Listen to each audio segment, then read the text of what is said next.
First, we must do a better job of identifying and acting on early warning signs. I am directing the Department of Justice to work in partnership with local, state, and federal agencies, as well as social media companies, to develop tools that can detect mass shooters before they strike.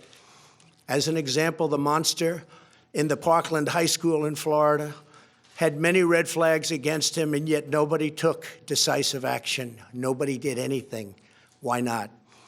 Second, we must stop the glorification of violence in our society. This includes the gruesome and grisly video games that are now commonplace. It is too easy today for troubled youth to surround themselves with a culture that celebrates violence. We must stop or substantially reduce this, and it has to begin immediately. Cultural change is hard, but each of us can choose to build a culture that celebrates the inherent worth and dignity of every human life. That's what we have to do. Third, we must reform our mental health laws to better identify mentally disturbed individuals who may commit acts of violence, and make sure those people not only get treatment, but when necessary, involuntary confinement.